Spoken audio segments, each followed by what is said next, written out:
Before starting the story, please like and subscribe to the channel. A long time ago, in a kingdom in France, lived a handsome prince named William. Prince William was a brave, strong, and honest man. When his father passes away unexpectedly, William is crowned as the king. As a king, he was very attentive to the needs of his people. He always made sure they were well taken care of. One night, when King William is asleep, he has a strange dream.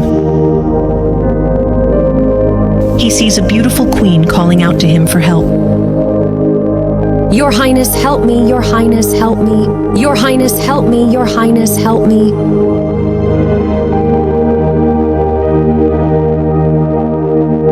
What kind of a dream was that? The following night, he has the same dream again. The same beautiful queen calls out to him for help. Your Highness, help me, Your Highness, help me. Your Highness, help me, Your Highness, help me. King William wakes up with a start again. Why am I having this recurring dream? This cannot be a coincidence. Maybe the queen is really in some kind of danger. I need to help her. William consults his minister Daniel. Daniel, these days whenever I sleep, I have the same dream. A queen keeps calling out to me to help her. I have a feeling that she is really in some danger. I need to help her. Your Highness, I don't understand what you're saying. I believe your mind is playing tricks on you. Your mind is overwhelmed with the problems of your own people. That is why you are having these dreams. No, Daniel, that is not the case, and neither is my mind playing tricks on me. I'm sure this queen exists in reality, and she is actually asking me to help her. How are we supposed to help her when she appears only in your dreams? You don't even know which kingdom or region she belongs to. How are we supposed to find her? Daniel, take over my responsibilities for a while. I will go look for her by myself and try to help her. Daniel is taken aback by the king's words. Your Highness, please don't run behind a shadow. How will you find someone if you don't even know their name or address? William doesn't pay heed to his minister's advice and rides off alone in the quest to find the queen of his dreams. William owned a sword that could vanquish even the most powerful enemies. He takes his sword with him and heads out to find the queen. After traveling for a long time, he feels exhausted. He sits down under a tree to take a nap. Once again, he sees the same queen in his dream. Your Highness, you are headed in the right direction. But be careful. Your journey ahead is paved with many perils.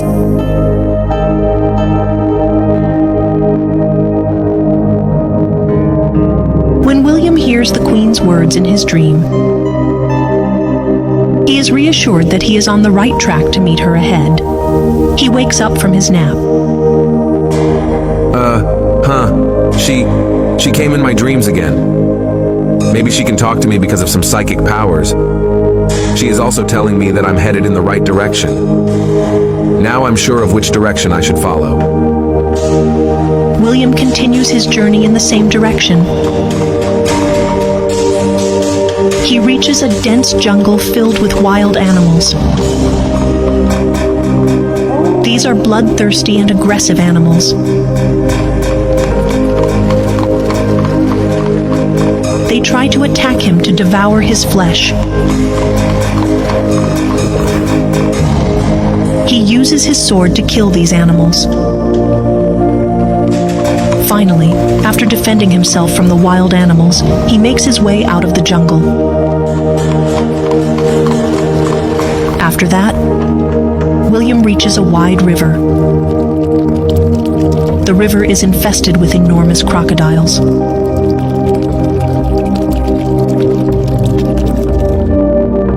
The only way to cross this river is to swim across it. William wades into the river. The crocodiles approach him in order to feed on him.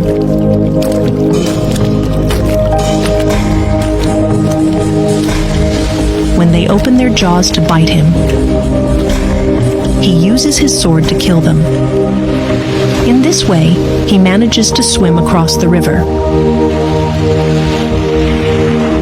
After getting out of the river, he comes to a long desert.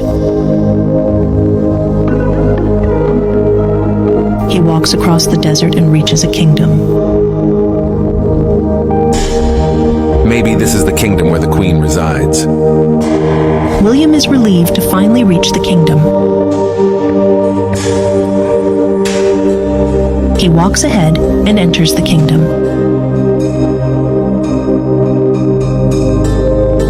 He notices a gigantic demon breathing out fire and tormenting the people of the kingdom.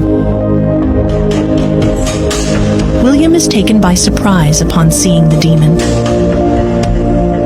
This demon is hostile and cruel. Maybe the queen of this kingdom called out for help to be saved from this demon. If I don't destroy him, he will make life a living hell for these people. I have no choice but to kill him. William walks towards the demon, who goes by the name of Luca. Luca is a powerful and clever demon.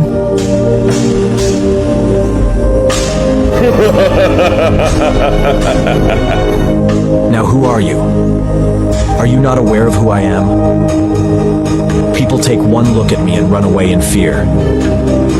But look at you, inviting your own death by coming in front of me. I have to admit, I have never met anyone as brave as you. Do you not value your own life? I cannot stand here and watch you perform these cruel acts on people. Leave them alone, or else I will not leave you alive. You will kill me? I will smash you into the ground like a puny mosquito. The demon Luca comes closer to attack King William. William tries to attack him with his sword. Luca appears to vanish into the ground. William is baffled by this action. The demon appears again. William attacks him again. The same thing happens again, and the demon vanishes below the ground. Your Highness, stab the ground 3 times, right where the demon seems to vanish. William takes his sword and stabs it under the ground 3 times. The demon reappears above the ground. Then William chops off the demon's head with his sword.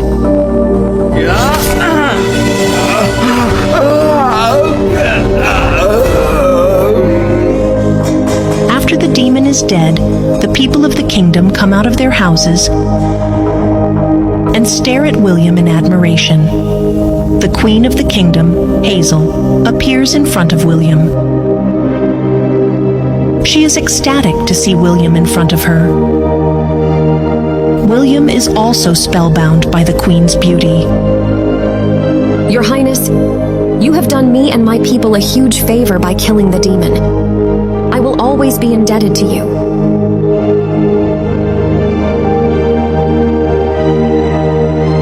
It's hardly a favor. It is always our moral duty to help those in need. Why did you choose to contact me of all people? And how did you manage to communicate with me through my dreams? Your Highness, I could manage to do that because of my psychic powers. I needed a fearless man who would not hesitate to fight a demon like Luca. That's why I used my magical abilities to find you. The only way I could ask you for your help was through your dreams.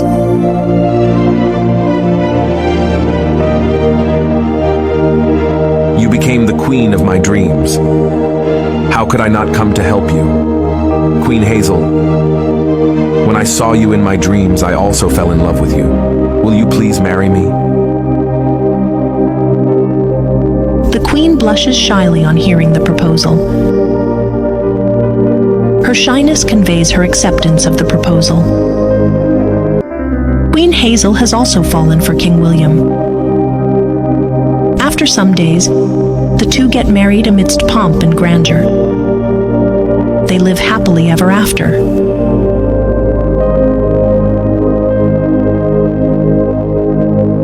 A long time ago, in the kingdom of Madavnagar, lived Prince Jacob along with his parents, the king and the queen.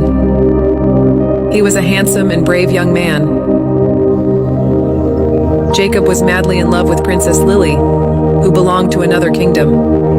She was extremely beautiful, and after a while she fell in love with him as well.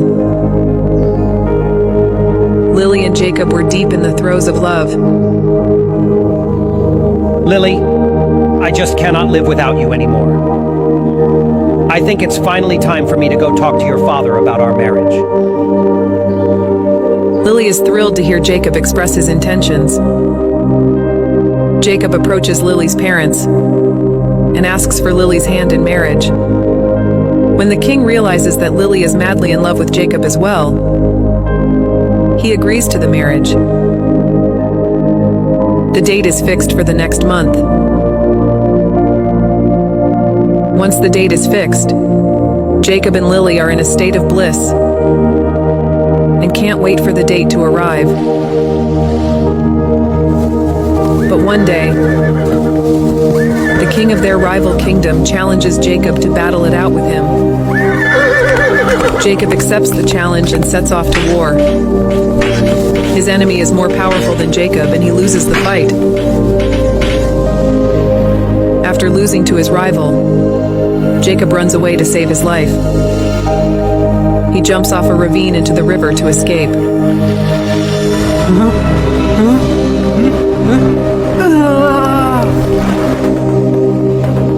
After jumping into the river, Jacob gets pulled away by the strong current far away from his kingdom.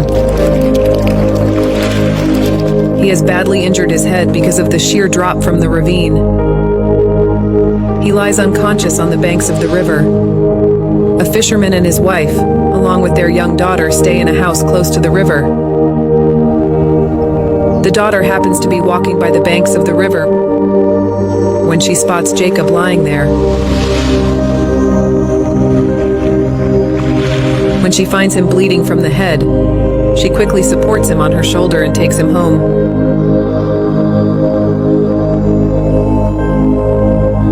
This girl's name is Nora.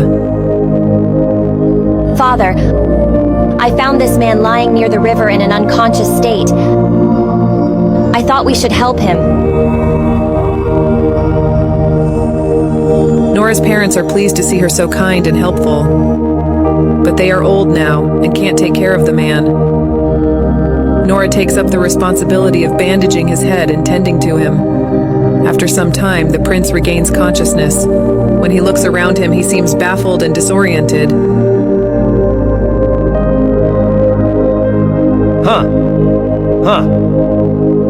Who am I? How did I come here? Why can't I remember anything? When Nora and her parents hear this, they are sure that the man has lost all of his memory. Please don't be scared. I found you next to the river in an injured state. I got you home and bandaged your wounds. You finally regained consciousness, and I think you are perfectly fine now. Do you really not remember anything about your past? How did you reach the river in that condition? No, I don't remember a thing. I don't even know how I landed up near the river. Everything seems like a blur to me now. Don't you worry. From now on, this is your home. And from now on, I will address you as John. From that day onwards, Prince Jacob, who had lost his memory, continues living in Nora's house. Nora takes very good care of the prince. She cooks delicious food, especially for him. On the other side, Lily spends her days crying away for her prince who never returned from the war.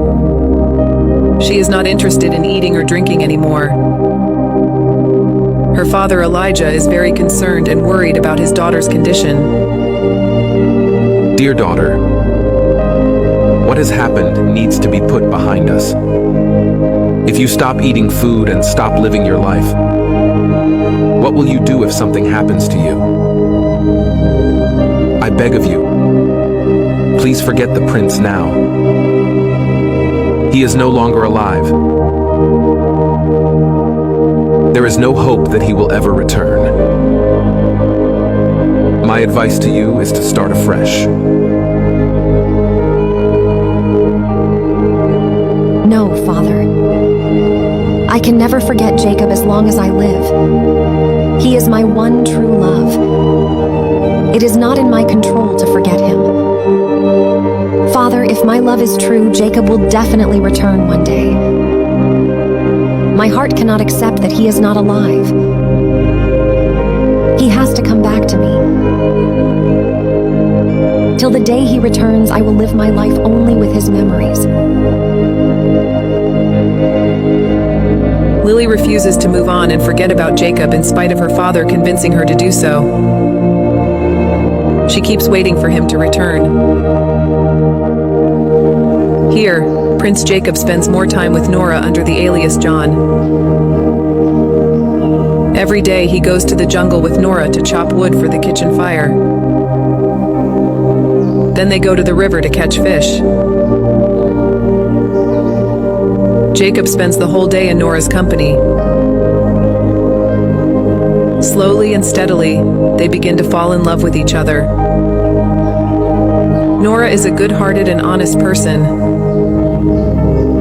One day when Jacob has gone to the jungle with Nora to chop wood, he climbs a tree. He slips off and falls down from the tree.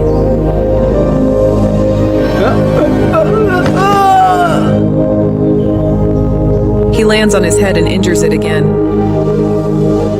He lies on the ground unconscious. Nora sees him lying unconscious and runs to him.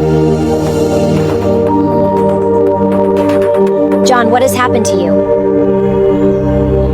Nora quickly splashes some water on his face. He regains consciousness and looks at the jungle around him. He seems to be confused. How did I reach here? And who are you? John, what has happened to you? It's me, Nora. Why are you saying all this?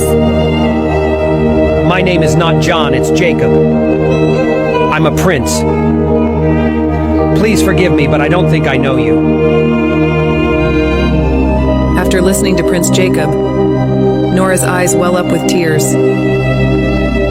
She understands that the prince has regained his lost memory. Lily must be waiting for me. I need to get back. We are to be wedded. I had jumped into the ravine after getting injured in battle. I don't remember a single thing after that. Could you please show me the way out of here?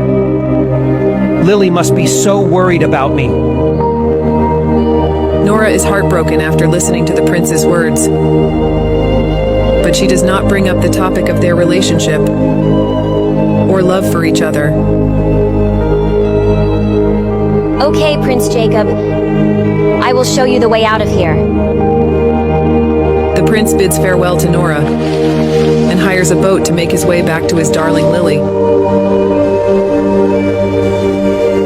Once he has left, Nora breaks down into tears. When the prince finally reaches the kingdom to meet Lily, he is greeted by people who are surprised to see him return. Lily is overjoyed and embraces him tightly. My wait is over. You have finally returned. I never lost faith. I knew you would return. My love is true. It has brought you back to me. Don't ever, ever leave me. I cannot live without you. Jake.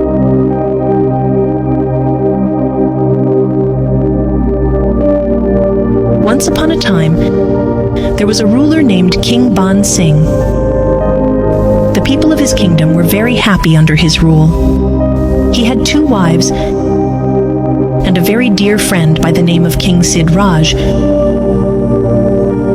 who was the king of the neighboring kingdom. One day, an ambitious ruler called King Devendra attacked Ban Singh's castle in the dead of the night. Using treachery, he managed to defeat Ban Singh. Ban Singh was taken prisoner, tied up in chains, and presented in front of King Devendra. King Devendra was thrilled at his own victory. He made a proposal to Ban Singh to offer him another chance. Ban Singh, if you can find the answer to the question that I'm about to ask you, I will return your kingdom to you. If not, prepare yourself for a life of imprisonment. Here's the question. What does a woman really want? I'm giving you a month's time to bring me the answer. Ban Singh accepted this proposal. He wandered around trying to find the answer. He met scholars, sages, and all types of women. One day, he met a housewife and posed the question to her. May I ask you a question? Yes, you may. What does a woman really want? According to me, a woman's happiness lies in her family. Her parents when she is unmarried, and after that, her husband and her children. For me personally, that's all I want. King Ban Singh wasn't satisfied with the answer. He went on and met a prostitute. Tell me one thing. What do you want in life? Where does your true happiness lie? I am very fond of gold, silver, diamonds, and jewels. When I get these things, I find myself feeling happy. The king moved on. He met a woman who was a monk.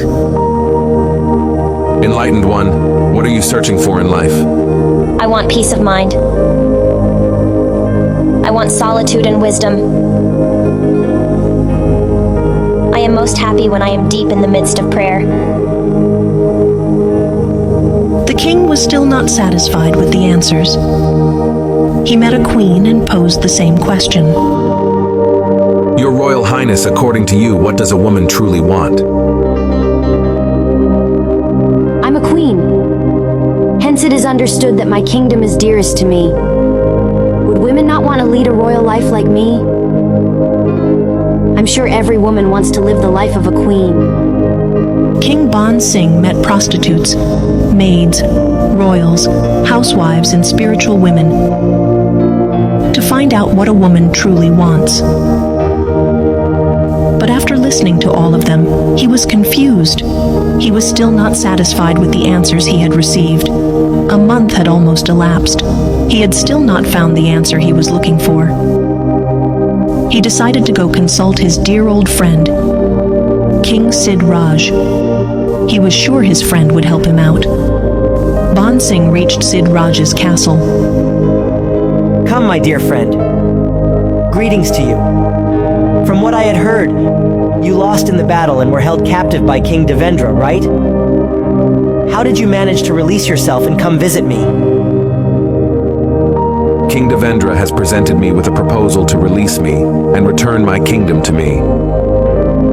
I have to find the answer to his question. That too in a matter of 1 month. Now, my 1-month deadline is almost up, and yet I haven't been able to find the answer to his question. I'm confident you can help me. My friend, there is a sorceress who lives in the neighboring kingdom. She is very wise and knows the answer to every question. Maybe she can answer your question as well. King Ban Singh accompanied King Sid Raj to meet the sorceress. Great sorceress, we are in trouble and have come a long way to ask you for help. We need the answer to a question. My friend Sid Raj has informed me that you have the answers to every question. I will give you the right answer. But in exchange for my help, your friend Sid Raj will have to marry me.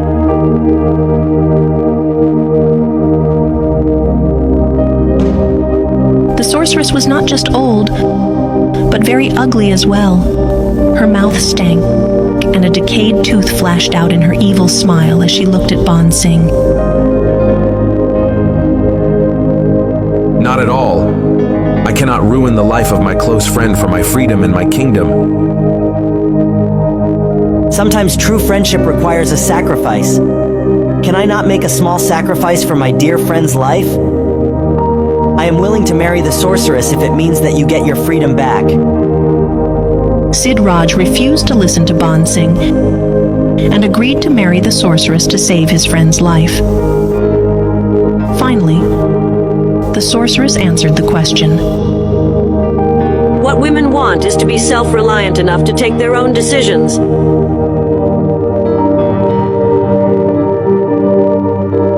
Ban Singh could understand and appreciate this answer.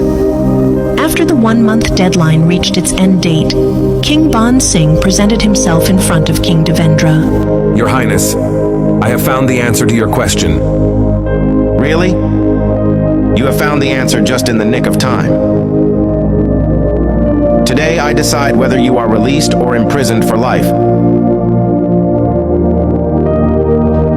Go on, tell me your answer. You had asked what a woman truly wants. The answer is, women want to be self-reliant enough to take their own decisions. Your answer is satisfactory enough to make me return your kingdom to you. You can take charge of your kingdom again. Go on, King Ban Singh. Go on.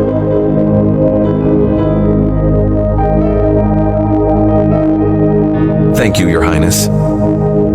King Sid Raj got married to the sorceress. On their wedding night, the sorceress asked her husband, You have a big and pure heart. That's why you made a sacrifice for your friend. So for you, I will stay in this form for only 12 hours of the day. For the other 12 hours, I will transform back to my real self. Which form would you prefer? Darling, that decision is solely yours. I have accepted you as my wife. I will embrace all your forms. After listening to this, the sorceress transformed into her original form. She said, Because you let me take my own decision, I have decided to always stay in my real form. This is my actual self. I'm not ugly. I'm a good-looking woman. I took on the form of an old, ugly woman to keep crooked people away. Sid Raj and the sorceress lived a happy married life. Society's standards always try to tie women down, but their minds can never be put in a cage. Those men who treat their wives like real queens will always be happy. Set women free from all judgment. Let them take their own decisions freely.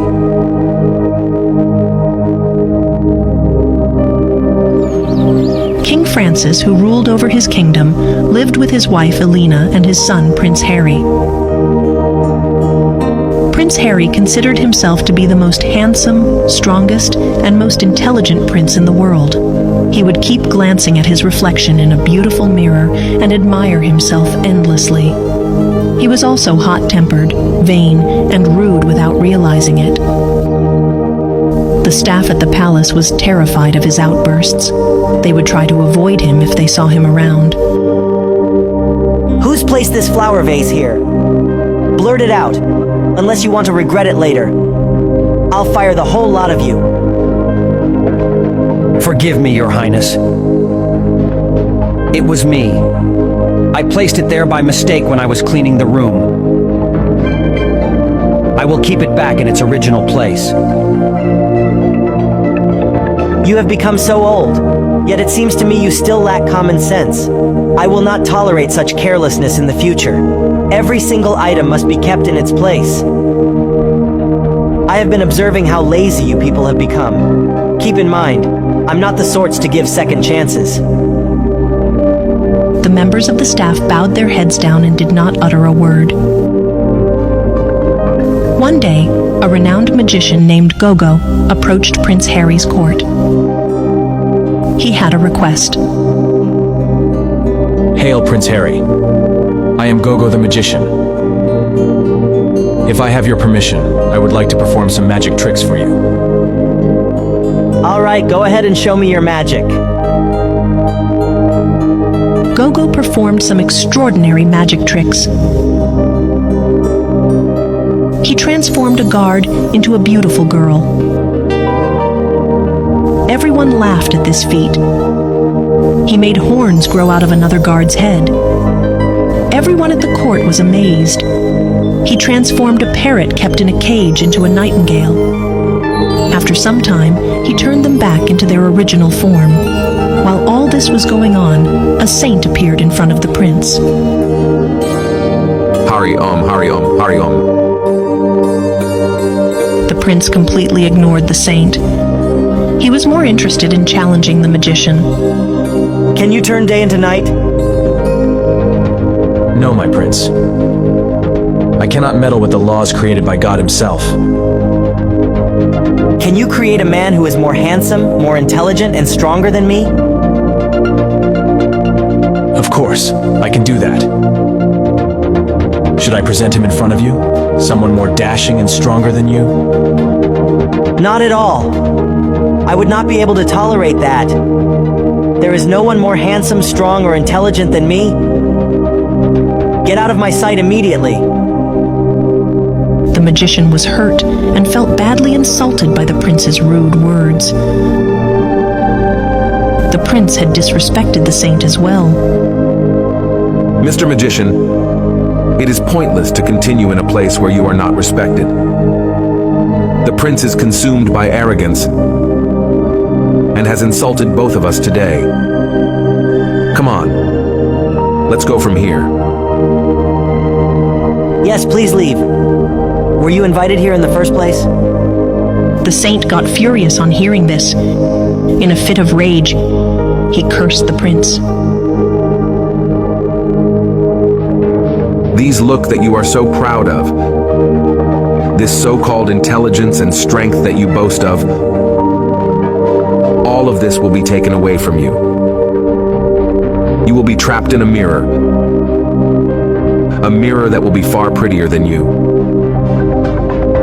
As soon as the saint uttered these words, the prince was trapped inside a beautiful mirror.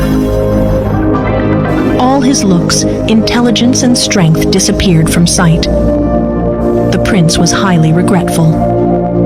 Oh, wise one, please forgive me. I was so full of myself that I have made a terrible mistake. I beg of you, please take your curse back. On behalf of the prince, we all request you, please forgive our prince for his blunder. Please take this harsh punishment back. By now, the saint had calmed down. Look, I can't take the curse back, but I can make some amends.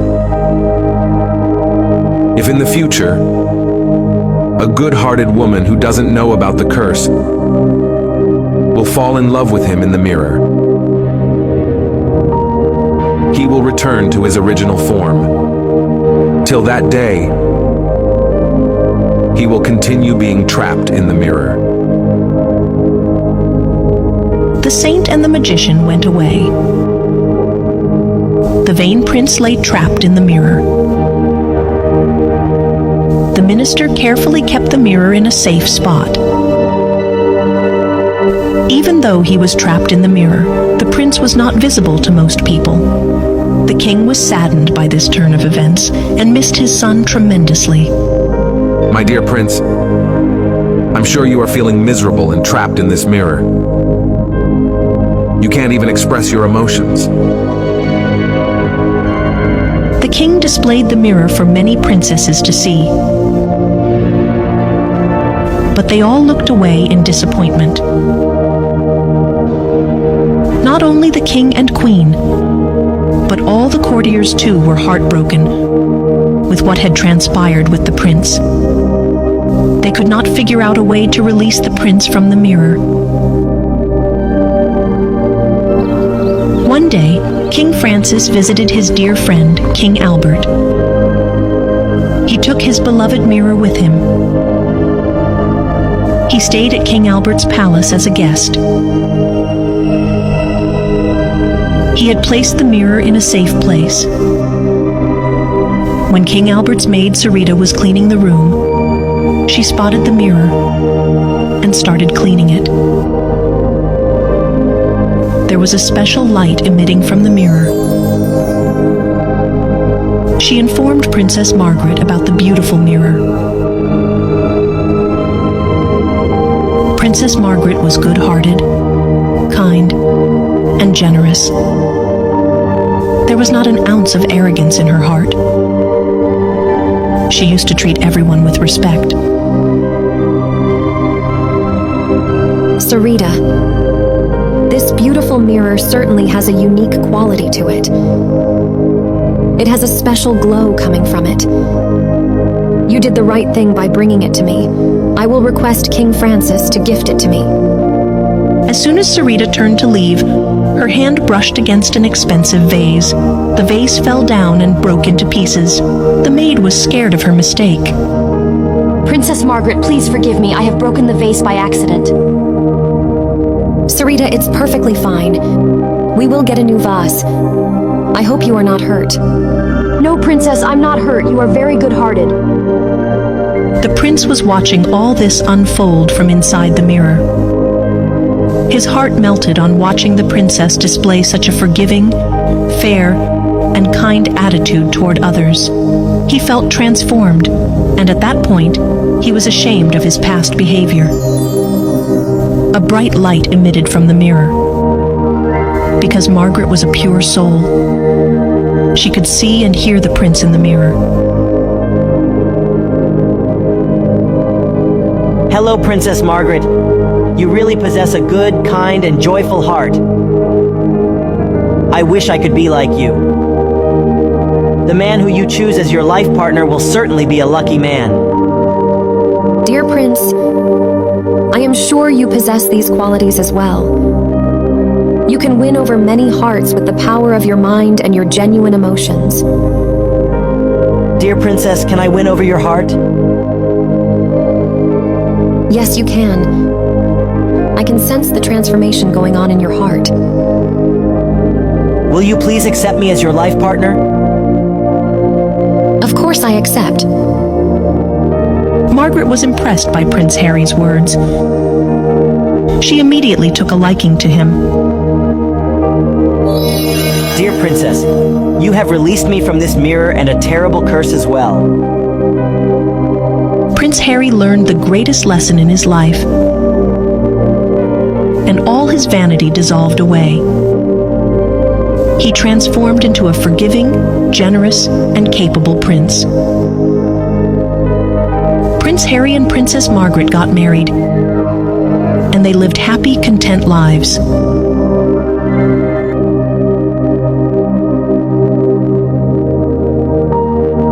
Alexa's imprisoned life. A long, long time ago, the King and Queen of England had a son named Kevin. They wanted him to marry a princess and started making their inquiries, but fate had something else in store for him. One day, the King and the Queen decide to have a talk with Kevin. Why are you not agreeing to any of the princesses we suggested to you? You keep refusing without giving any specific reason. Mother, I will not be saying yes till I feel someone is right for me. Yes, why not? Keep holding on till I die. You'll find the right princess only after I die. You know that's not true, Father. I just haven't met the one I want to spend the rest of my life with. When I do find her, I will most definitely get married. One day, Prince Kevin and his guards pass by the nearby village on their way to a hunting expedition. He happens to notice a poor girl named Alexa with her parents. Alexa was carrying her unwell parents in 2 baskets, supported by a stick on her shoulders. She was taking them to the village doctor. Kevin observes her for a while. The next day, in a court assembly attended by everyone, a minister walks in. Minister, please find out more about this girl. I have decided I'm going to marry her. Long live the King and Queen and our beloved prince. We have already found out. The girl's name is Alexa, and she is the only child of very poor parents. The parents haven't been keeping well at all. What you saw was Alexa taking her parents to the local doctor. Thank you for that information, Minister. Mother, Father, I want to marry Alexa and no one else. Are you even in your senses, Prince Kevin? She can never match up to you. You are a prince, and she is a mere pauper. Father, if I do ever get married, it will only be to her. Please stop arguing with each other. He is our only son and heir. Let him fulfill his heart's desire. The following day, the Queen and Prince Kevin arrive at Alexa's house with a proposal for marriage. They present their proposal to the family. Alexa's parents are shocked and reluctant because of the huge class divide between them, but they finally agree. If I do agree to this marriage, who will look after my parents once I'm gone? Alexa, please don't worry. It will become my responsibility to look after their well-being. They will never undergo any sort of suffering, even after we are married. The Queen holds her hands and asks Alexa's parents, "Is it safe to assume that you accept this proposal?" Alexa's parents fold their hands as well and bow their heads. "We couldn't have asked for better. Our daughter is incredibly lucky. Everything will happen as you desire." Prince Kevin and Alexa have a royal wedding. The royal midwife is one of the guests. On seeing Alexa, she makes a prediction. "Long live the king and queen. It breaks my heart to say this, but I have to. Alexa will be the reason behind Prince Kevin's death." On hearing this, the queen starts sobbing and says, "Oh, what are you saying? Please take your ominous words back. Please say this isn't true." Now, do you see how great the prince's choice is? He has invited his death to the palace and now married her. I don't believe in all this mumbo-jumbo. Mother, I have made a vow to Alexa till death do us part. Please don't be reckless, my prince. My predictions have never failed to come true. Please be careful. After a long, tedious argument, Kevin agrees to keep Alexa imprisoned in a cottage situated in a corner of the royal grounds. He believes this way he can always keep an eye on her. Then one day... "Help! Help! Somebody save me from this snake!" Kevin hears her cries and rushes out of the palace to save her. My dear lord, am I so bound by my promise that I can't even protect my own wife from harm? Alexa looks at the snake and trembles in fear. Don't be scared. I will not harm you in any way. I just need a little bit of space in your cottage. Trust me, I will not cause you any harm. All right, if that's the case, you can stay here. I've been living alone for quite a while anyway. Alexa and the snake start living together in harmony.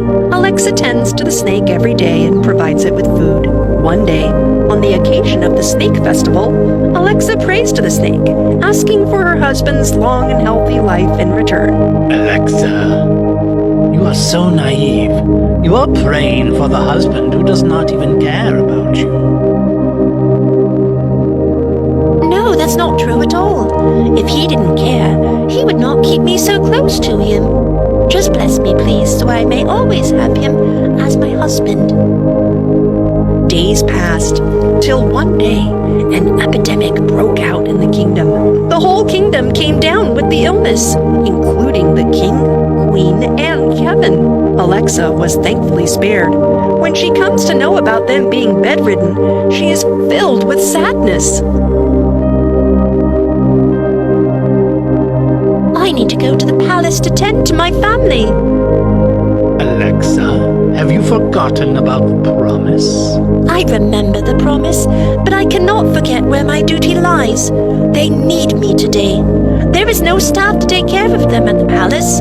I have faith in my God. He will never make me lose face. Not fearing the consequences of the epidemic, Alexa goes to the palace and starts nursing the king, queen, and Kevin back to health. They recover, and the king and queen are remorseful over their past behavior. They discuss things amongst themselves. We committed a sin by not recognizing her true selfless nature. Both the king and queen realize their folly. They seek her forgiveness. Forgive us, child. We were blinded by the love we had for our son. No, mother. Let bygones be bygones. There's no need for you to apologize. The snake approaches them, and in front of their eyes grows many times in size. Everyone looks at it in fear. The snake speaks. Now do you see? Look at her response to your degrading her. If not for her, none of you would have escaped death.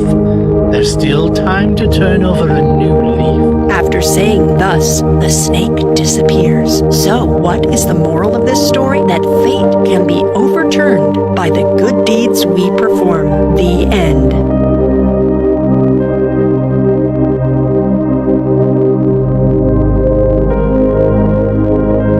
Greedy mermaid. Right in the middle of the deepest ocean lay a beautiful palace inhabited by mermaids. Amongst these mermaids, there were two by the names of Angelina and Monica.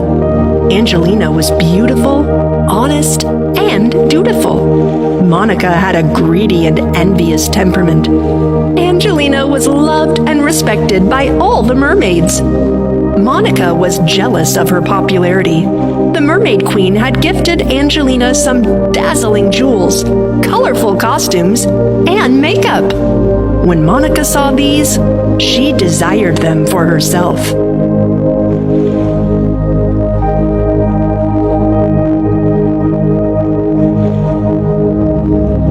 Angelina, I really love these clothes and jewels. Let me have them. You already have so many good clothes and jewels.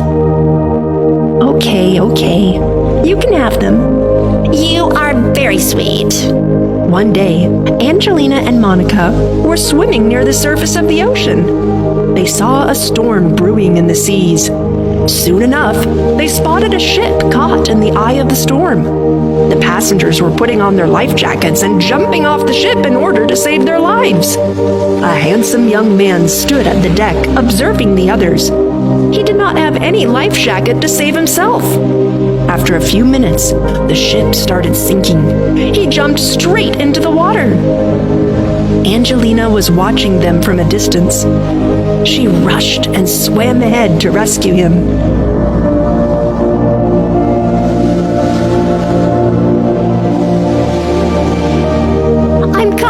I'm coming!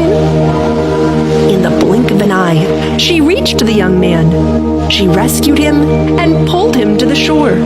She resuscitated him, and he expelled water. He came around and opened his eyes. Are you feeling all right?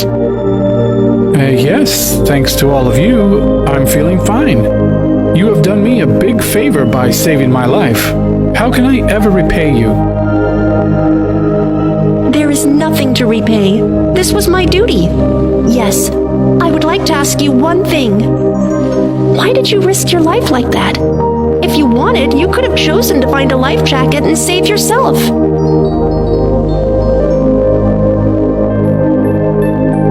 Yes, do tell why you did that. I didn't want to put anyone else's life at risk. The other passengers have families waiting for them. I'm an orphan. There would be no one crying over me. After hearing this, Angelina's eyes welled up. She kept staring at the handsome man. The man kept staring at Angelina as well. Monica was getting jealous of them bonding well. Imagine if we weren't here today to save you. Come on, Angelina, we need to head back. Angelina didn't budge. She first introduced herself and Monica to the young man. I'm Angelina, and this is Monica. We live under the ocean. What's your name, please? My name is Harshvarden. I live just 1.5 kilometers away from this shoreline. We'll keep meeting then. Harshvarden looked at her and smiled. She smiled back. Monica was simmering inside. After that, the two mermaids bid Harshvarden goodbye and set off towards their home in the deep. Harshvarden kept watching Angelina till she grew more and more distant. The next day, greedy and envious Monica tried to confuse Angelina with her sweet talk. Angelina, I'm aware that you really like Harshvarden. Can we call him Harvey? Anyway, I would like to help you. Here's what I'll do. I will go meet him and get him to confide his true feelings to me. That's nice of you. Go ahead and meet him. Monica set off towards the shore. Harshvardin was sitting near the shore, his eyes yearning for Angelina's return. He was surprised to see Monica there. Harshvardin, how are you doing? I'm doing well. How are you doing? Where is Angelina? I asked Angelina to come with me, but she refused. Why did she refuse? Here's the thing. The truth is that Angelina actually loves someone else. It would be better if you got her off your mind. Harshvardin was dejected. He did not respond. But somewhere, he could not accept this to be true. Don't lose heart. You are young and handsome with such noble thoughts. Any girl would fall for you. You are a good man. Harshvardin was heartbroken. He stood up and started walking away. Monica's charms failed to work on him. Monica returned back to the palace. Monica, tell me quickly, did you meet Harshvardin? Yes, I did meet him. What? What did he say? What did he say? Did he ask about me? How do I put this subtly? He doesn't love you. He's in love with someone else. It's better if you erase him from your thoughts. After hearing this, Angelina was distraught. She could not believe it at all. Her eyes filled with tears, and she rushed out of there. Some days passed. Both Harshvardin and Angelina felt sad and lost. Monica's desire to make Harshvardin her own was increasing each day. Harshvardin still used to sit by the shore, hoping Angelina would come by someday. He wanted to hear the truth from her directly. One day, when Harshvardin was sitting by the shore, lost in his thoughts, Monica approached him, followed by Angelina. On spotting Angelina, the spark returned to his eyes. His face was aglow with love again. Harshvardin, how are you doing? Strangely, still alive. Still waiting for my heart to heal. May I ask you something? Will you answer truthfully? Ask away. Who's the lucky girl who's stolen your heart? You are. But you... Angelina held Harshvardin's hand. Monica's face revealed her disappointment. Her plan had failed. Harshvardin also realized the truth. Angelina and Harshvardin's days blossomed with love and joy as they united for eternity. Monica was disappointed with herself. Her greedy and selfish nature had made her lose. The moral of the story: greed always leads to great loss. Attempting to steal what belongs to someone else is a sin. Little Prince and his friend. This story begins in the kingdom of Feroznagar. The king and queen of Feroznagar decide to go out for a carriage ride, leaving their 12-year-old son, Angad Kumar, back at the palace. Suddenly, the horse slips, and the king and queen fall off the carriage and unfortunately pass away. The young Prince Angad has to now bear the responsibility of ruling over the kingdom by himself. There is one minister who is not happy about this situation. Now that the king and queen are no more, the prince is burdened by this huge responsibility. The throne of Prince Angad is nothing but a cover-up. I will actually be the one who will be in charge. I can levy a heavy tax on the citizens of this kingdom and make my own profits. The chief minister calls a meeting of the other ministers. Prince Angad is crowned the ruler of the kingdom in a ceremony attended by the public. The citizens are happy with this decision. Long live King Angad! Long live King Angad! Hear, hear, Chief of Security. Gather all the other members of the court. Yes, Chief Minister, you asked us to come. Yes, I did. King Unged is too young to take on any important decisions of his own. Whatever decisions I take will now be considered important and final. That too, without any opposition from anyone else. If you protest, I have the authority to sentence you to death as well. The other ministers had no choice but to nod their heads and agree. Now, the chief minister summoned King Ungud's nanny and caretaker. Yes, Chief Minister, what is your command? You have to take special care of King Unged. Make sure he never has any dearth of anything. Also, he should attend the court sessions as little as possible. The nanny used to take good care of King Ungud. She had a 15-year-old son called Vija, who would accompany her at all times. Vija was a good playmate for King Ungud. Her son Vija was very sharp and equally caring when it came to King Ungud's needs. How do you manage to be so skilled at fencing? Have you been taught by a professional? No, my king. I have not been taught by anyone. I have taught myself from observing the guards. Will you teach me as well? Yes, why not? I will teach you everything. Slowly and patiently, Vija taught King Ungud everything he knew. Their friendship strengthened over time. The chief minister, on the other hand, used the guise of King Ungud's orders to make an announcement. Hear one, hear all, people of the kingdom. King Ungud has ordered you to pay this year's taxes in advance. How can King Ungud pass such an order? Our kingdom has been reeling under a drought for 2 years. We don't have any trade. How will we pay taxes now? I have merely conveyed King Ungud's orders. Those who do not fulfill it will be sentenced to death. Start discussing this issue with each other. Our former king was so understanding and benevolent. After his death and King Ungud's crowning, our woes have multiplied rapidly. Yes, but how is this ever going to work? We need to discuss this with King Ungud. Meanwhile, in the palace, King Ungud and Vija are busy with their sporting activity. Vija takes a break and reaches the royal courthouse. He observes the chief minister hitting a local with a stick. He overhears the chief minister talking.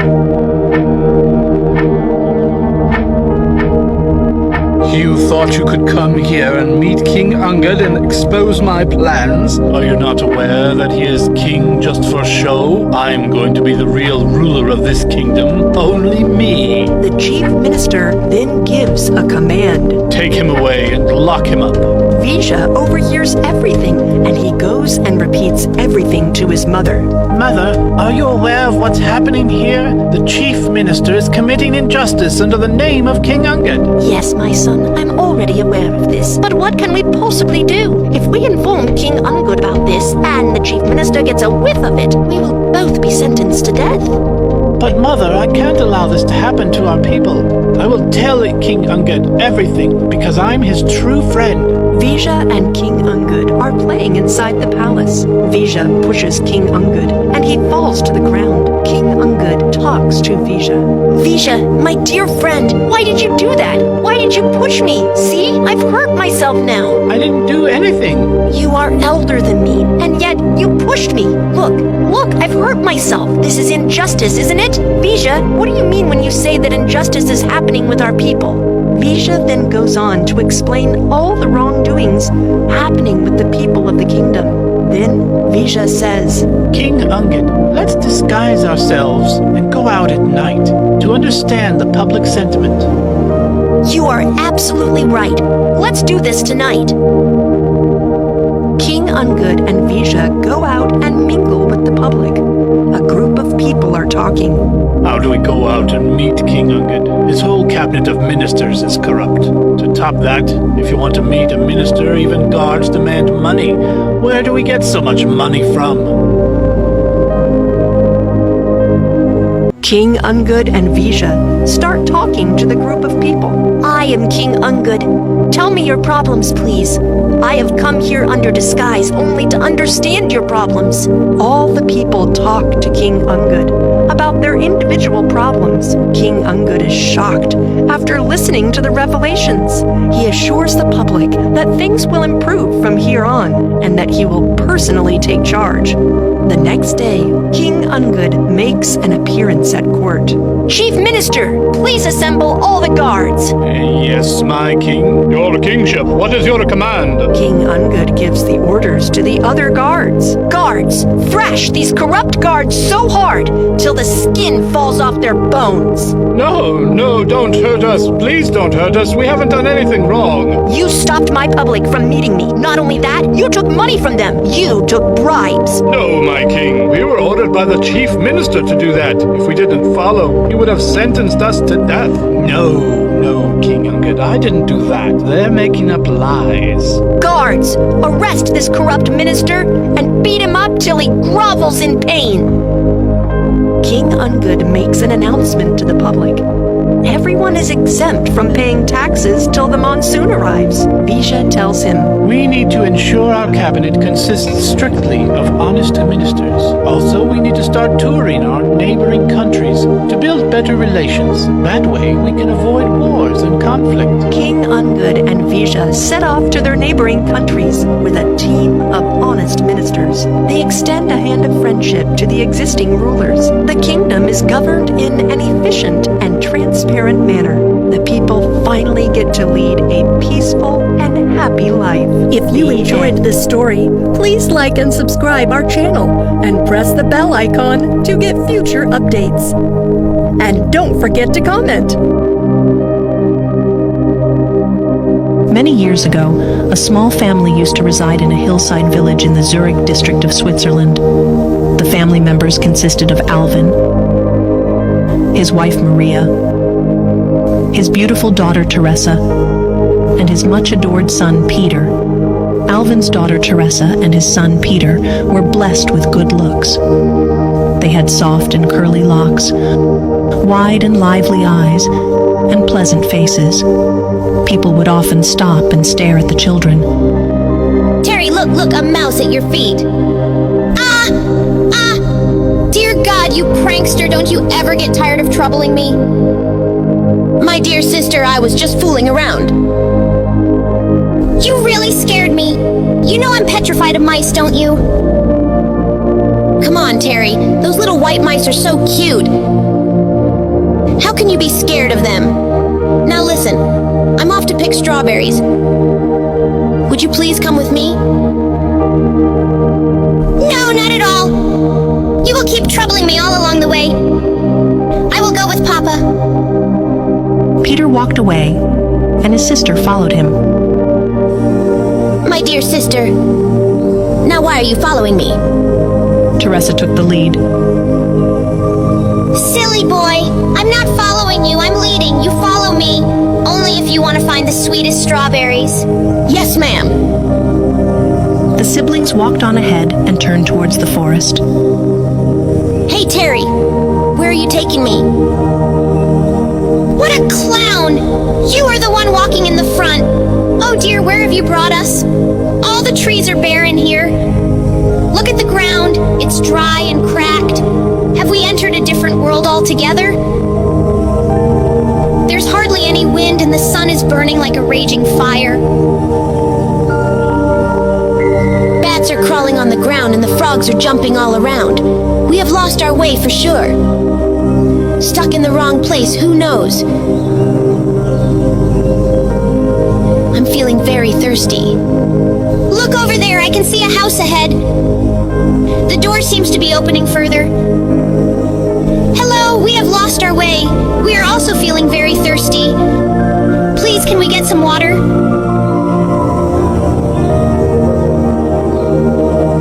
Then someone shut the door.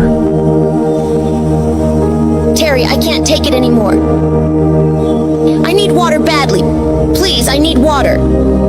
Teresa knocked on the door 3 times. No one answered. The 2 children lost all hope. Peter sat down on the ground.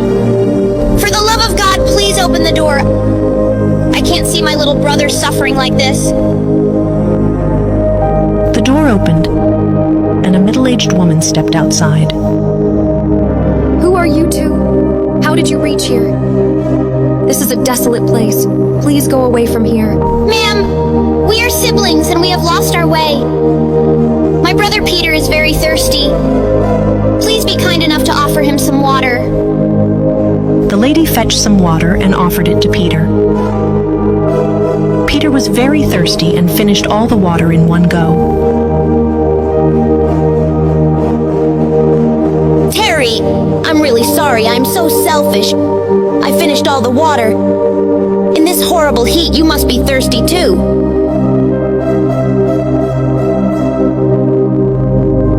A man's voice came from inside the house. Susie, let the kids in. Offer the girl some water as well. John, we have very little water left. We need to offer them water. Children, come sit down. I will get you some food and water. Peter, have some more water. No, Terry, you have it. Please quench your thirst. You always put me first. Once in a while, think of your own needs too. Ma'am, here you go. Have some water as well. The two children ate the food and drank the water. Now they were interested in knowing more about the couple who lived in this house. Step forward, please. Place the glass on my palm. Sorry, kids, but my husband and I are blind. This is John, and I am Susie. But your eyes seem normal. Looking at you, one would never guess that you are. Yes, our eyes seem normal, but there is no sight in them. We were not born blind. What happened that made you lose your eyesight? If you really want to know what happened, then listen. A few years ago, we were both childless. We were both very disheartened by it. Once, when we were in the forest, we came across a wounded doe. It was calling out to us in pain, but we spared no pity for it. I said, "We can't help you. We are in a hurry to do some important work. Don't call us again." We walked on ahead. The doe called us again. It pleaded that if we don't help, a wild animal will kill it and eat it up. A wolf approached the doe to eat it up. But Susie and I still ignored the doe. It was as if we had no mercy, kindness, or empathy in our hearts. Suddenly, the doe transformed into a beautiful fairy. She was angry at us and cursed us. What was the curse? Please tell us. The fairy told us we had committed a sin by ignoring her pleas for help. She said she had no choice but to punish us because we were devoid of any humanity or kindness in our hearts. Because we were childless, she cursed us that the day our children were born, we would become blind. As soon as our firstborn would arrive, we would lose sight. She said we would have 2 children, but they would be taken away from us. Our surroundings would become desolate and barren. Oh my God! Did you not beg the fairy to spare you from this curse? I did, little boy. I did. I begged and pleaded. I accepted the mistake that I committed unknowingly. I requested her to show us a way out of this curse, otherwise it was pointless to continue living. The fairy finally softened her heart. What did she say? She said that my children would return home after 12 years. If by then, we have filled our hearts with kindness, empathy, and love, our eyesight will be restored. Our surroundings will become bountiful again. She said only then will we finally be able to see and recognize our children. As soon as John finished his story, he regained his sight. Susie could also see everything clearly. Thank the Almighty, I can see everything again. My eyesight is restored. God is great. I can see clearly as well. My children, come to me. Come, let me hold you near. The two children ran and embraced their mother and father. The surroundings blossomed again as if it were spring. Green trees swayed in the sweet, cool breeze. Flowers bloomed, and the air was fragrant in nature. The two children introduced their real parents, John and Susie, to their adoptive parents, Alvin and Maria. Now we are blessed with the love of two fathers and two mothers and a complete family. The Lord has blessed me with all the joy my heart can possibly hold. I now accept that love, kindness, and empathy can truly transform one's life and make it more enriching. The lightning, fairy, and water. Many, many eons ago, there was a time when no humans existed on Earth. The Earth's surface was barren and filled with cracks. From the heavens, the scenery on Earth looked terrible. Fairies and goddesses shuddered looking at it and thought it was just as bad as hell. One fine day, a group of fairies looked down at Earth and have a discussion. The red fairy and the green fairy are talking amongst themselves. Eeks! What a strange-looking place this Earth is. Is it possible for anyone to even live there? You're absolutely right. Not a soul would want to live there. Not a patch of green, so drab and colorless, no amusement, and not a single one of our kind living there. After hearing this, the fairy mother approaches them and says, "You should not say such things. If that's how everyone thinks, life will never begin on Earth." But Mother, who would possibly want to go live in such a strange-looking place? Somebody has to go there and commence the cycle of life. It may even have to be one of us. The fairies get back to doing their own thing. The lightning fairy and the water fairy are busy playing a game. In spite of the fairy mother asking them to stop playing many times, they continue to do so. Lightning fairy, both of you are now mature enough to understand that you need to help your other sisters in their chores. Water fairy, you better follow this too. In any case, the fairy queen is keeping an eye on you. Why should we work when there are so many people already doing it? The lightning fairy is right. Now, Mother, please go and let us play. The fairy queen is passing by and happens to hear this conversation. She gets upset and scolds the fairy mother. This is the result of your pampering and spoiling them. See how high-handed they have become. Please forgive them, Fairy Queen. They will improve with age. They are still very young and playful. Mother is right. It's our age to play. Fairy Queen, come on, join in our games. It will be fun. You better handle your daughters soon. This bond of theirs may not be able to save them for long. Yes, my queen. This will not happen again. The fairy queen leaves, upset and irritated. Did you see how upset she was? I appreciate this bond of sisterhood between the two of you, but you have to realize you're growing up and have responsibilities just like everyone else. Oh, Mother, there you go off again. Come, sister, let's go somewhere far away. Otherwise, our mother will never stop giving her sermons. After saying this, the two fairies vanish from there. The dejected fairy mother goes back to her palace. A few days later, a demon attacks the kingdom of heaven. He tramples over all the flower beds as he stomps ahead. What fun to smash these flowers. I'm sure I will enjoy smashing the fairies here twice as much.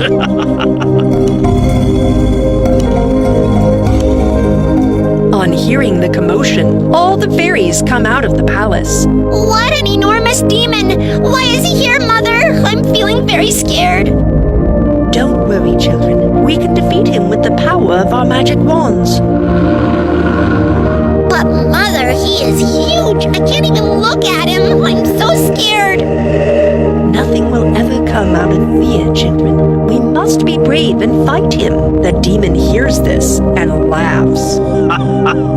You and your little tiny fairies can't defeat me. It's better if you leave heaven for good. I'm going to rule this place now.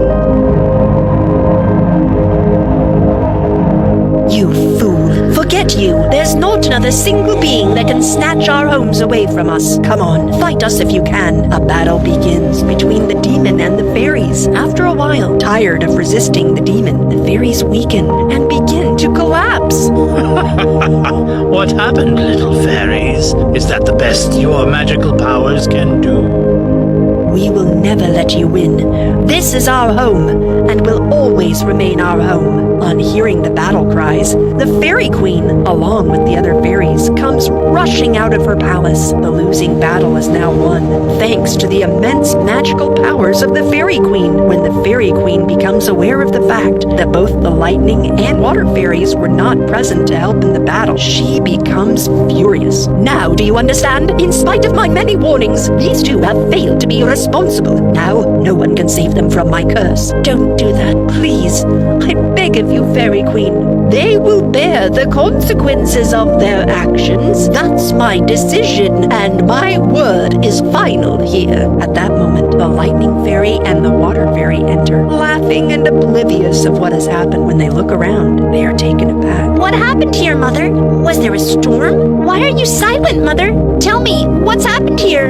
You're going to feel the storm very soon. You both are going to be punished for your mistake. But we haven't done anything wrong. Why punish us? Hearing this, the fairy mother starts crying. No, please forgive them, Fairy Queen. In the future, they will behave more maturely. They will be punished for sure, and this is their punishment. From today onwards, the two sisters will be separated for eternity. The water fairy will live on Earth. The lightning fairy will live here in the heavens, but in seclusion, away from the other fairies. Hearing this, all the fairies start sobbing. Please forgive us. We will never repeat our mistake again. My curse cannot be taken back.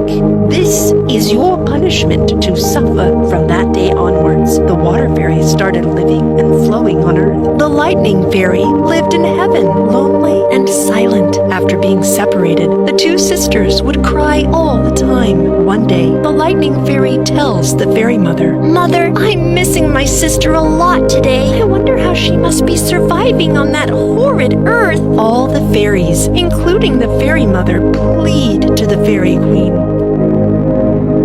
Fairy Queen, you are a mother as well. Please understand another mother's anguish. Please forgive the two fairies. I beg of you. Fairy Queen, please be merciful. Forgive them. All of us missed them. I made a mistake. In my anger, I lashed out at their youth and innocence. Unfortunately, I can't take the curse back, but I can reduce its intensity. How so? Whenever the lightning fairy will miss her sister immensely, she will be allowed to go down to Earth and become one with the water fairy. The love of the two sisters will be so touching and emotional, even clouds will shed tears at their reunion.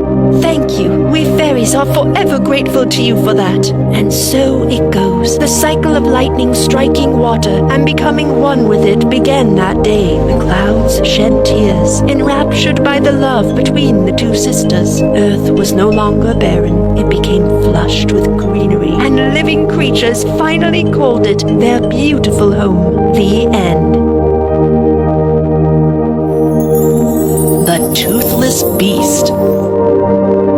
This story is from ancient times, when humans did not trust dogs and only relied on them for security purposes. Then, when the dog gets older, they have no use for it, and man leaves them alone in the jungle to fend for themselves. A farmer once had a faithful dog called Leonardo, who had grown old and lost all his teeth, so that he could no longer hold on to anything. One day, the farmer was standing with his wife at the front door of their house and said, Tomorrow I plan on taking old Leonardo out into the jungle because he's no longer of any use. His wife, who felt pity for the faithful beast, answered, He has served us so long and been so faithful that I think we should give him what he's earned. What? You're not very smart. He doesn't have a tooth left in his mouth, so there's not a thief in the world who would be afraid of him. So now he can leave. He has served us well, and for that he has good food to eat. The poor dog, who was lying stretched out in the sun not far off, had heard everything and was sorry that tomorrow was to be his last day. He had a good friend, the wolf, and he crept out in the evening into the forest to him and complained of the fate that awaited him.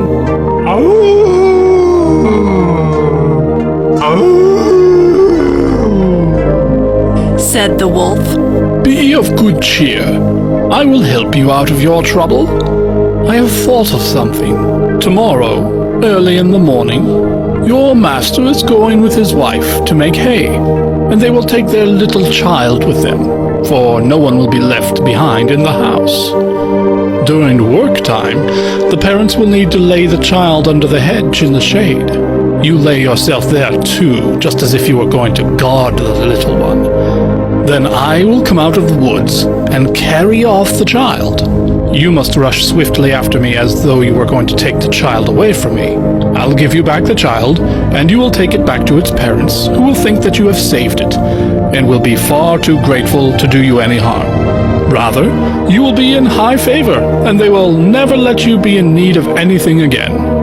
The plan pleased the dog, and it was carried out just as it was arranged. The father screamed when he saw the wolf running across the field with his child. But when old Leonardo brought the little one back, he was full of joy, and he pet him and said, Not a hair of yours shall be harmed.